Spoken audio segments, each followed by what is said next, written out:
This is a dumbbell hip thrust to train those glutes. If you're new to hip thrust and haven't already mastered the first step of a bodyweight hip thrust or need a full in-depth tutorial for how to train with these, check out our demo video for that. I'll link it up in the upper right-hand corner. A dumbbell hip thrust primarily emphasizes your glute max with support from your hamstrings, quads, and adductors. A glute bias means we're putting the majority of the tension onto your glute max, but it doesn't mean that we're turning off all of the other supportive muscles. You'll still use your hamstrings to assist with hip extension and your core to stabilize your spine. So it's okay to feel those muscles working, but the majority of the work should be placed onto your glutes so that the glutes are the muscle that reaches fatigue first.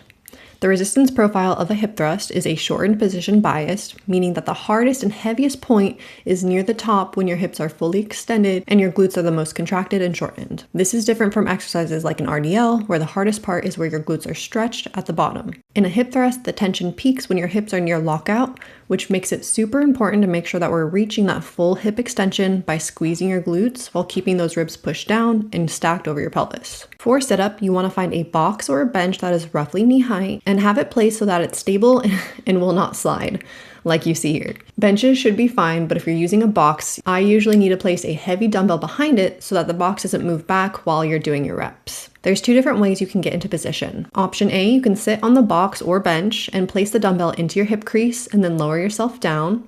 Or option B, you can sit on the ground, roll the dumbbell into your hip crease, and then kind of hike yourself up. Once you're into position, you want your back to be placed on the bench so that the edge of the bench is sitting around your mid-shoulder blade area, roughly where your sports bra sits. If the dumbbell feels uncomfortable, you can place a pad or a rolled mat across your hips before placing the dumbbell. Your tricep should be supporting you on the bench with your hands holding onto the dumbbell for support. You want your feet about hip width apart and your toes pointing forward and your knees lined up over your midfoot. At the top of the movement, we want that nice tabletop where your shins are close to vertical, your knee has a 90-degree bend, and you have a straight line from knee to hip to shoulder. If your feet are too far forward, you will feel more hamstrings, but if your feet are too close into your body, you're gonna feel more quads. You want to adjust your setup so your knee is right above your ankle from the side view. At the top, keep your chin tucked, and we want to avoid a hyperextended back, so engage your core, pull the ribs down, and have that pelvis scooped underneath. From the top position, let your hips lower toward the floor under control. You're just letting that weight sink your hips down, stretching the glutes, and allowing your body, the chest and torso, and your eyes all to follow. You want to move your body as one piece from the top of your head to your shoulder to your hip. So as your butt comes down, your head and your chest should follow. You should feel a stretch through your glutes at the bottom with your core still nice and engaged. To drive up, press your whole foot from heel to toe into the ground and drive your hips straight up by squeezing your glutes. Your body should move as one unit from your shoulder to your knees. At the top, your knees, hips, and shoulders should all form that nice straight line to get that full lockout. You want to pause briefly at the top for 1 to 2 seconds, really thinking about squeezing your glutes in that shortened, contracted position. Then you can slowly lower back down and repeat for each and every rep. We want to make sure that we're not just arching our lower back up at the top. The goal isn't to get as high as possible,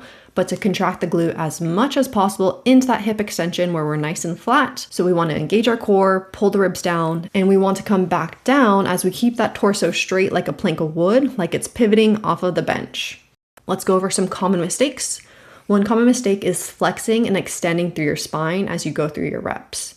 To get the most glute and the least amount of lower back out of this exercise, you want to focus on keeping your ribs pushed down, your core engaged, and your pelvis tucked slightly as you lift, and maintaining that position through every single rep. This is the hinge method, and I primarily train this and teach this to my clients because we see the most glute engagement and the least back engagement with this variation. Another mistake is pushing only through your toes or through your heels. If your heels lift up or your toes lift up, you're gonna start to feel your quads taking over or just feel less stable. So we wanna make sure that you have a strong and firmly planted foot as our foundation, and we wanna keep those toes pushing into the ground as well. Another common mistake is missing that full lockout up at the top.